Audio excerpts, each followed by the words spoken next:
Mystery House.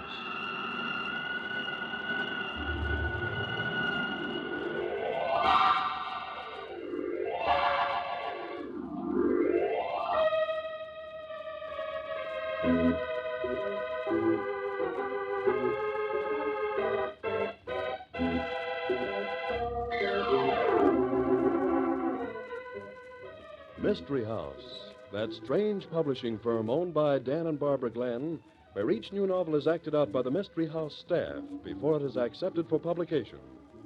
Mystery House.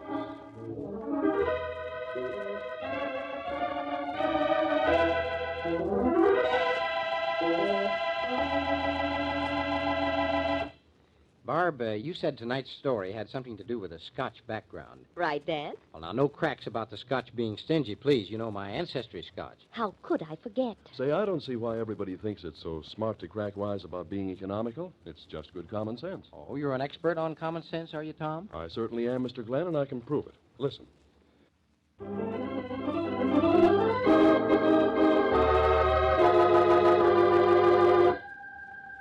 Okay, places, everybody. Set the scene, will you, Tom? Daggers in the dark. Tonight's story opens in the makeshift dressing room which adjoins the small auditorium of the Women's Club in a small Midwestern town. The room's only occupant, alive, is Jean Gordon. Jean, is that you? Jean. Pete. Jeannie, what the... Great Scott. Father murdered with his own dirt. Jean, snap out of it. His own dagger, right through the heart. Oh, Pete, who could have killed him? I don't know, sweetheart, but I wish I did. Because that's the question the police will be asking us.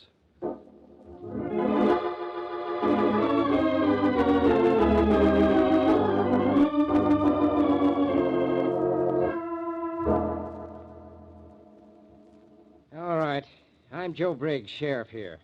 I take it you're Gordon's daughter. That's right, Sheriff. Jean discovered the body. Who are you? Vale, Pete Vale, booking agent. Yeah? Where's the body? Let's have a look at it. Hasn't been touched, Sheriff. There, under the window where Jean found it. Ah. What's this get-up? Did he always wear this? Kilts?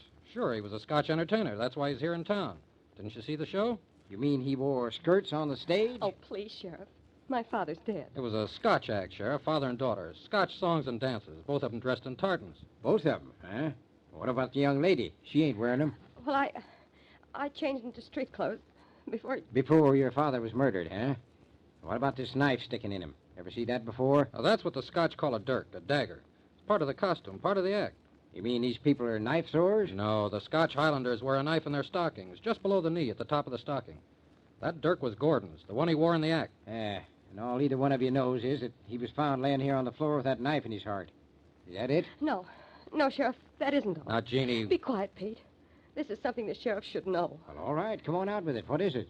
Well, Father and I, we've been quarreling. Jeannie, for the love of Mike. No, Pete, they'll find out sooner or later. I'd rather tell it my own way. Jeannie, you're just making it tough now, on you yourself. lay off, mister. What's your story, young woman? Well, Father was old-fashioned. He used to be a big-time entertainer with his Scotch stories and songs.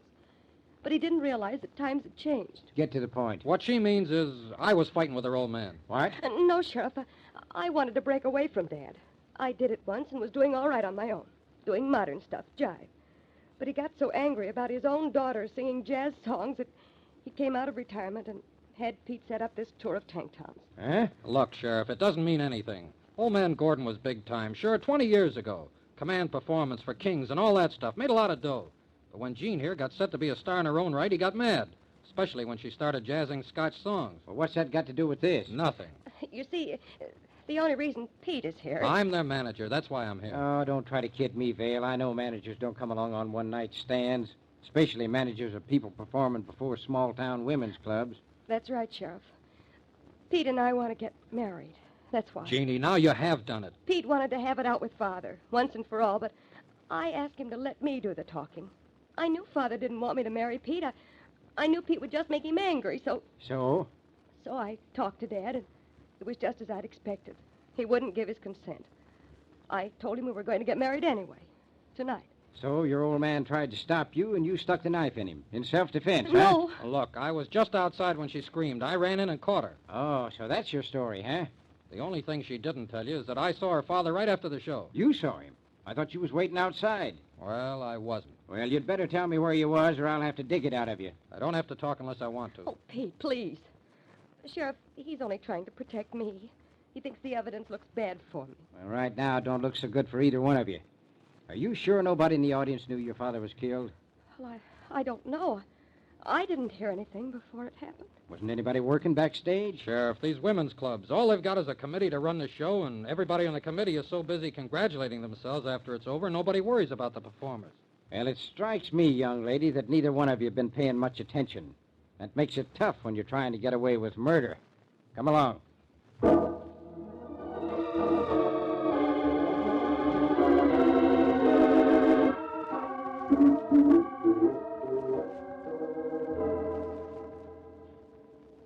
Well, Alma Peabody, what are you doing in the courthouse? Joe Briggs, this is serious. I've something to tell you. Well, I'm always glad to talk to important people, Alma. But I got about as much work to do as I ever had here. And I know. That's why I'm here. Well, all right. Get it over with. It's a cinch I won't be able to do anything until you do spill it. Joe, I know something about that murder. What do you know? You're president of the women's club that sponsored this Scotchman's appearance. Is that what you know? No, Joe. I knew Angus Gordon a long time ago. I knew him well. You mean you were a bobby soxer when he was a big star like Harry... well, anyway, Alma, this is serious business. Joe, it's hard to say this, but you may find it out yourself, and then it'll look... Well, I was married to Angus Gordon. What? It's true, Joe. Are you losing your mind, Alma? You was married to Jim Peabody before you came to this town. Everybody knows that. Everybody thinks I was never married before, because I was so young when I came here with Jim Peabody. But I was born in Scotland, and my parents married me off to Angus Gordon when I was 16.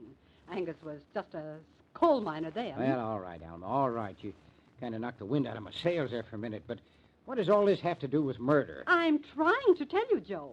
When Angus and I came to this country, he was just a struggling Scotch singer, poor as a church mouse. Yeah. So when Jim came along and offered me real security as the wife of a bank president, I left Angus. I never loved him anyway. Alma, you've been thinking that I might suspect you of Gordon's murder if I found out about this? Well, my conscience bothered me.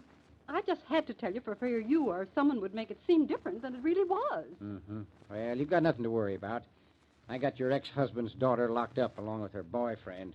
Between the two of them, I figure I got the one who done it. But do you think the girl is actually implicated, Joe? I doubt it. I figured the boyfriend done it. The girl's trying to protect him, but that won't last long when I turn the heat on. Joe, do you trust me? Well, that's a strange question. Oh, don't hedge, Joe. Answer me. Well, Alma, when it comes to murder, I don't trust anybody. But to be sheriff in this county, you've got to be careful of your politics, and you swing a lot of votes. That means you do. What do you got up your sleeve? I think I might help you and at the same time do something charitable for Angus's daughter. If you'll let me, Joe. You sure you're not holding out on me about this girl? She's not your daughter, is she? Oh, heavens, no. Angus adopted her right after I left him. Then what is your interest? Oh, I suppose it's conscience. I feel badly about what happened to Angus, and I'd like to do something for Jean. Something that might help you. Help me? How? Well, if you put Jean in my custody temporarily, I could be nice to her. That's no help to me. Oh, but don't you see? Let the young man out, too. If he did murder Angus, and if Jean knows he did... Oh, you mean they might try to get together, huh? Exactly. I'll watch Jean like a hawk. Only she'll think I'm just being nice to her for the sake of her father. Then if this person she wants to marry comes around, I'll be able to find out what he's cooking up. Something you could never do as long as you hold them both in jail. Well, it's crazy. It ain't right. But you'll do it? All right, Alma. I'll send the girl to your house.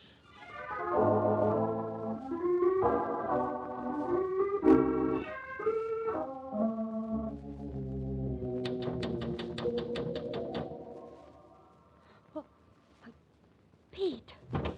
Let me in before somebody sees me. Oh, Pete, where did you get the ladder? How did you get here? There. I made it. Oh, Pete, you're crazy. What are you doing here? That sheriff has an idea we'll try something together. That's why he sent you here and let me out on bail. But this time of night, what's the idea? I wanted to be sure old Mrs. Peabody'd be asleep, so I could talk to you privately. Oh, she's asleep, all right. But, Joe, what are we going to do about you? The sheriff is sure to get you convicted for what happened to Father. He practically told me that. Yeah. I understand he offered you a nice little deal. What do you mean? That's why I'm here, baby. To tell you can't get away with it. Pete, what are you talking about? I never thought this would happen to me. Falling for a gal and having her turn out to be a double-crosser. Pete, I've never seen you like this. No? Well, you never will again. Do you really think I'd sell you out? Oh, spare me that, will you, Jean? It's bad enough to know it. Peter Vale. Oh, you really think? I don't think anything anymore. I just came to tell you I'm going to beat it. But before I go, come over here. Close to me. Pete, what's got into you?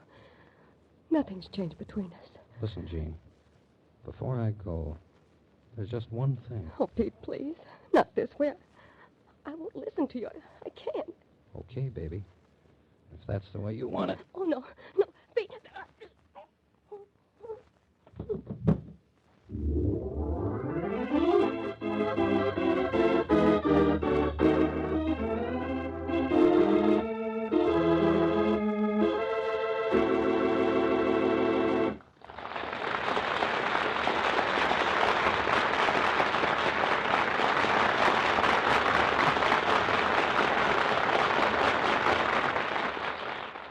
Angus Gordon, the Scotch entertainer, was murdered. And now Angus' daughter, Jean, was she murdered, too? Well, it looks very much as if Sheriff Joe Briggs has plenty of problems to solve in the second act of Dagger in the Dark. But now, while the scenes are being shifted, listen to this.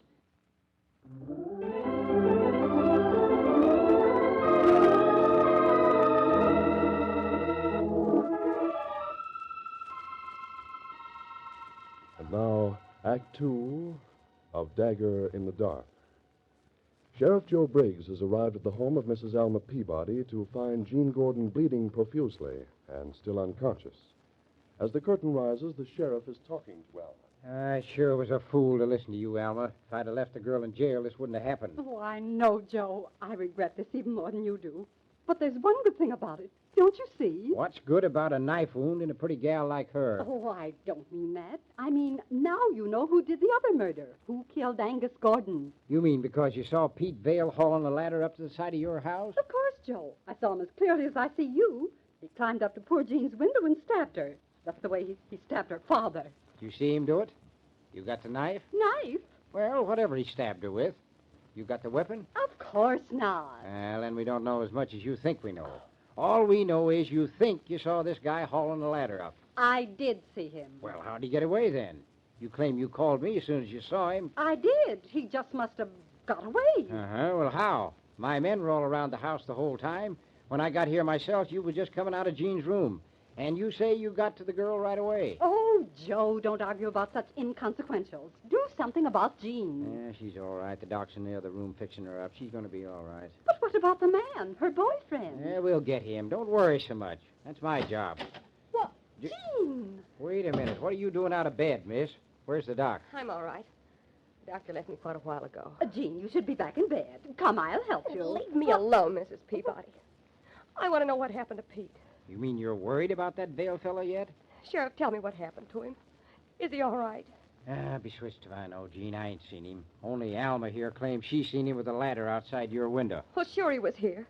But is he all right, Sheriff? See, I told you, Joe. Please, Sheriff, I've got to know. Pete thinks I lied to you about him. Did he get away? Now, look, young lady, you shouldn't be worrying about a guy who stuck a knife in your back. Pete didn't. I know he didn't. What? Jean, you're not rational. Why, of course it was he. It was so dark you couldn't see. But not so dark I couldn't feel. Look, Well, your finger's scratched. What about it? whoever it was who tried to kill me was behind me. I could still see Pete against the window when this hand was clapped over my mouth. Joe, don't mind her. She's so weak from the wound, she just can't remember right. No.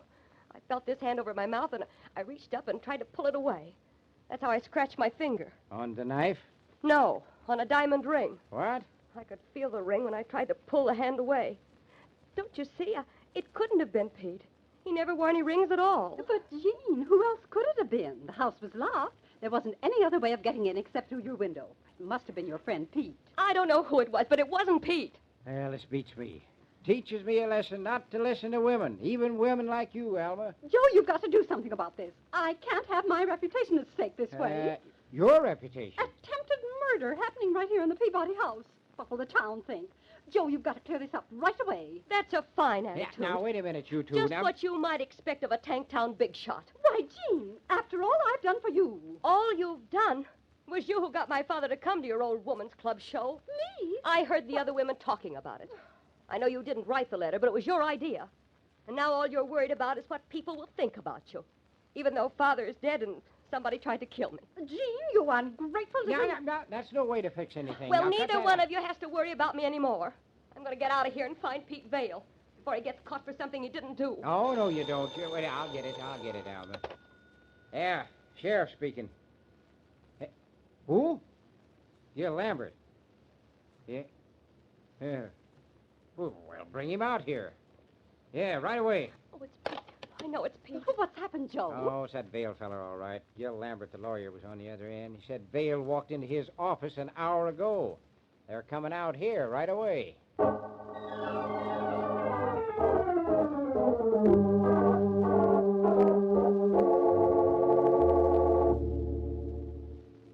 Okay, Gil, come on in. You too, Vale. Hello, Sheriff. Oh, Pete. Jeannie, are you all right? Now, break it up, you two. This thing isn't settled yet. The idea, the audacity of this young man. Now, Mrs. Peabody, don't be too unkind. Joe Briggs, if you're any kind of a sheriff at all, you're going to... What are you fretting about, Alma? There's plenty of men guarding the house. Nothing can happen. Why don't you arrest this young man and be done with it? Well, first, I want to hear what Gil has to say. You said it was important, didn't you, Gil? I did? Well, I'm not going to listen to such twiddle twaddle. Now, look here, Alma. It's all right, Joe. Let her go. We don't need her for this. Let me go. I like that. I'll go as I please. And next election, I'll see we have a new sheriff in this community. Yeah, go ahead, Pete. Tell the sheriff what you told me. Oh, Pete, please get yourself out of this. I will, sweetheart. Just a minute. Now, come on, Vale. Let's hear it. Not so fast, Sheriff. You almost got me on this when you told me that tall tale about Jean ratting on me. But in a way, I'm glad you did. What do you mean? Let him tell it, Joe. You wanted to find out which of us was guilty, so you told me Jean accused me of murdering her father. Yeah. That's what brought me here to Jean's room. And that's what started me seeing things. But what, Pete? Jean, I knew I hadn't put that knife in your back. But I also knew that if I was found with you, everybody'd be sure that I had. So, you ran out on her. So I could see that whoever used that knife had missed the mark.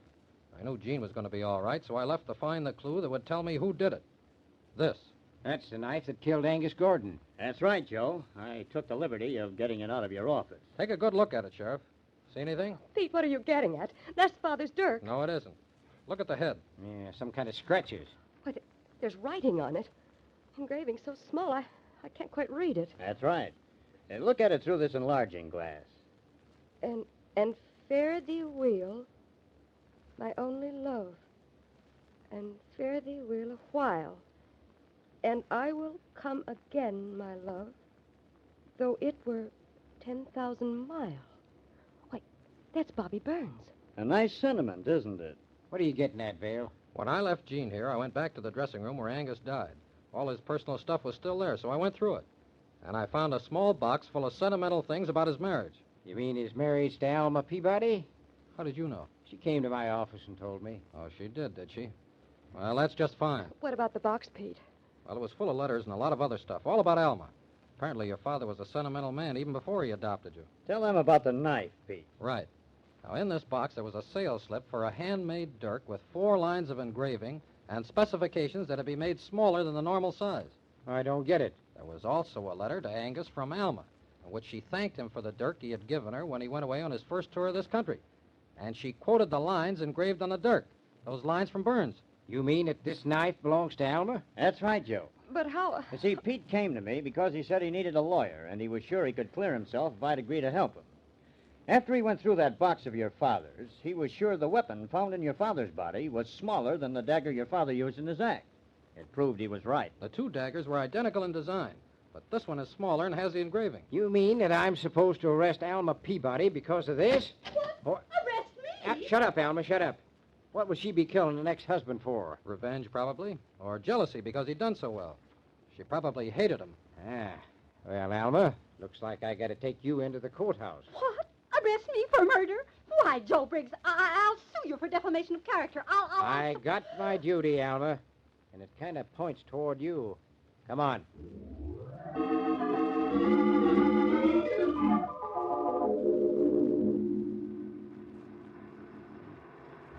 Oh, you will live to regret this, Joe Briggs. I've never been so humiliated in my life. Well, there's nothing much I can do about it, Alma. Nothing that'd interest you, anyway. Interests me? What do you mean? Why, there ain't really any evidence against you except what I got. What do you mean, Joe Briggs? Oh, that stuff about the daggers. That could be blown higher than a kite. You see, I'm the only one who knows your real motive. What are you talking about? Peabody's been dead quite a spell, Alma. Money don't last forever. What? The way I figure, you asked this Angus Gordon for some money for the sake of old times. Well, how did you know?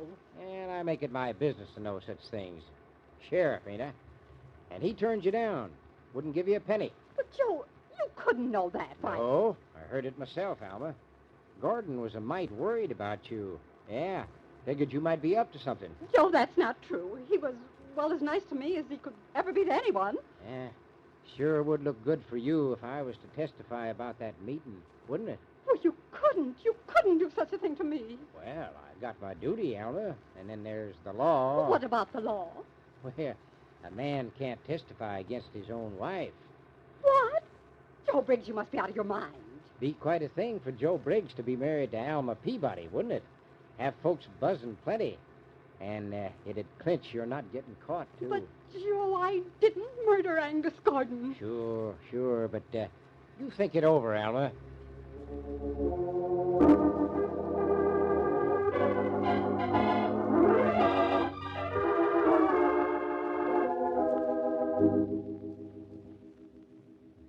We found something very interesting among Alma Peabody's souvenirs, Joe. Eh? Well, now you look here, Lambert. You've got no right to be snooping through her house. It ain't legal. Legal? If I can convict Dad's murder, I don't care how legal it is. Here's the weapon, Sheriff. She'd put it back on her writing desk. Her letter opener. And it's a little long for its holder, Joe. Apparently, when she killed Angus Gordon, she left her dirk in his body, and then she took this. But his knife was long and didn't quite fit the letter opener case. You see? Yeah, about an inch difference in the length. But she didn't have any motive. I'll bet these two planted it there. I don't think so, Joe. We wired New York and talked to his lawyers. We found out about Angus Gordon's will. Well, what about it? He left his money share and share alike to his adopted daughter and his former wife. You don't say. But he never let Alma know about it, did he? Well, that still don't give her any motive. You don't really think you can get away with it, do you, Briggs? Well, what are you talking about? Me? What? Dad's will said he'd investigated and found his former wife was in need of money. Well, Dad wouldn't have paid for an investigation. He never paid for anything he could get for nothing. He'd have written to the sheriff. what? You mean... Don't worry, Mr. Bridges. We can check that. Dad never threw away a piece of correspondence. But I know how he'd operate. And when you found he was coming here, you saw a chance to capitalize on what you knew. Now, wait a minute. I never had a letter from him in my life. And I didn't know a blame thing about any will. You'd figured some way to get part of that money, Briggs. What was it? Nothing. Look, if anybody was to benefit, it'd be Gil Lambert. He's been lending Alma money to live on for close to 3 years. Why, she must owe him nearly $10,000. And he's a lawyer. Pete, stop him. No, you don't. Put down that gun, Gilbert. Sorry, I can't oblige you, Sheriff. You were wrong, Miss Gordon. Your father paid for his investigation. I made a deal with Alma Peabody after I'd corresponded with the old man. I'd finance her till she got the money, in return for half of what she got. You killed Dad, and you didn't even know him? Yes, and I'd have killed you, too, with a little luck. I had to hurry to get home before your boyfriend found I wasn't there. I saw him pounding at the front door, and I had to sneak around the back way. I pretended I'd been asleep. How he ever happened to come to see me... Put down that gun, Gil. No, thanks, Sheriff. She still gets her share of the money. And someday I'll get my part of it from her, because you won't get me. No, I think I'd rather keep it all for myself, Mr. Lambert. What? Well, you... Oh! Yeah. Nice work, Alma. You got him. I was never much good with a dirk, but as a girl, I rather prided myself on my marksmanship. I knew he was guilty, but I was scared to death. When you went for Mr. Vale, I was, well, blind with fear. I don't blame you, Mrs. Peabody. But, Pete, how did you happen to pick Lambert? I don't know, Jeannie. Just, a stab in the dark.